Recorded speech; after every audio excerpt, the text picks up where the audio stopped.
Bonjour à tous, ravi de vous retrouver une autre fois sur ma chaîne YouTube. Aujourd'hui, je vous présente une leçon de langue intitulée La personnification.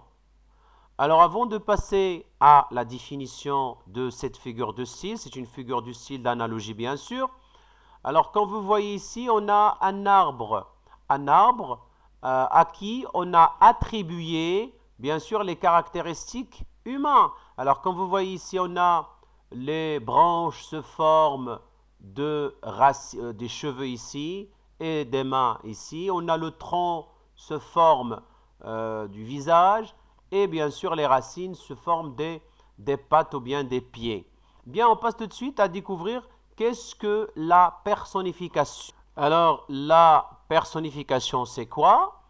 Alors, la personnification consiste à attribuer des comportements, des caractéristiques, des sentiments, des attitudes humains à un être inanimé, idées, lieux, objets ou des êtres vivants, plantes, animaux ou bien oiseaux et ainsi de suite. Alors, consiste à attribuer. Attribuer, c'est le fait de donner.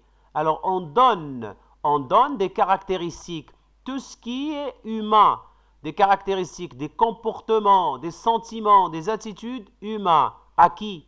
À des êtres inanimés, c'est-à-dire comme des objets, comme des êtres vivants, comme les plantes, les animaux, les oiseaux, hein, le soleil, et ainsi de suite, et ainsi de suite.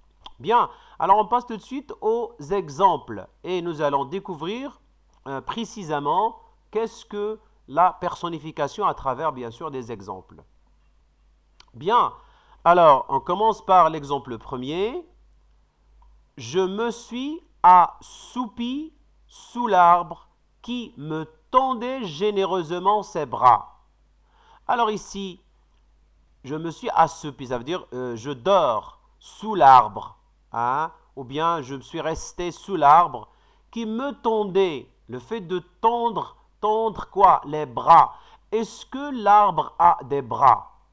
Là, là c'est le fait, qu'est-ce qu'on a donné? On a donné des caractéristiques humaines ici, les bras, un autre verbe, tendre les mains, on dit tendre les bras ou bien tendre les mains, c'est-à-dire c'est l'être humain qui tend les bras. On a donné ça à l'arbre, c'est le fait de lui attribuer ces caractéristiques. Alors cette figure de style ou bien cette phrase, bien sûr, exprime la personnification.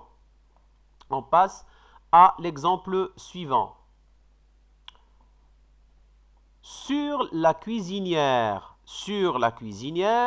la bouilloire chante à tue-tête. Alors, comme vous le connaissez, sur la cuisinière, c'est-à-dire sur le feu, hein, sur le feu, la bouilloire. La bouilloire, c'est un récipient où on met de l'eau pour le faire bouillir. Alors, à 1 degré de 100, à 100 degrés, bien sûr, on entend quoi? On entend l'eau. Qu'est-ce qu'il fait? Il bout. L'eau, on dit bout. Mais ici, on a utilisé le verbe chanter.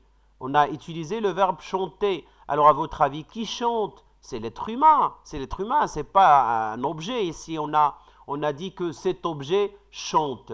Alors, l'objet ne chante pas. C'est-à-dire, on entend des cris. Alors là, ici, c'est une personnification dans cette phrase. On passe maintenant à l'autre exemple. Le soleil en robe d'or. Le soleil en robe d'or s'attardait à l'horizon. Alors, quand vous voyez ces soleils en robe d'or, alors, à votre avis, qui porte la robe? La robe, bien sûr, ce sont des êtres humains. On ne peut pas voir le soleil porte.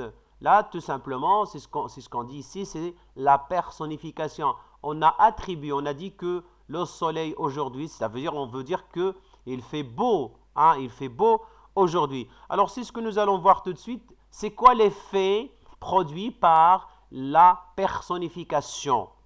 Bien. Alors, l'effet produit par la personnification, c'est quoi? C'est bien sûr, c'est de frapper. c'est de frapper l'imagination du lecteur, de frapper l'imagination de lecteur. Et voilà, merci pour votre attention. Je remercie infiniment les anciens abonnés. Alors si vous êtes bien sûr la première fois de voir ma chaîne, n'oubliez pas de s'abonner, de mettre un j'aime si vous aimez bien sûr cette vidéo et de cliquer sur la cloche pour avoir toujours de la nouveauté. Et n'oubliez pas bien sûr de partager avec vos proches et vos camarades cette vidéo. Bien sûr, je vous dis toujours au revoir et à la prochaine.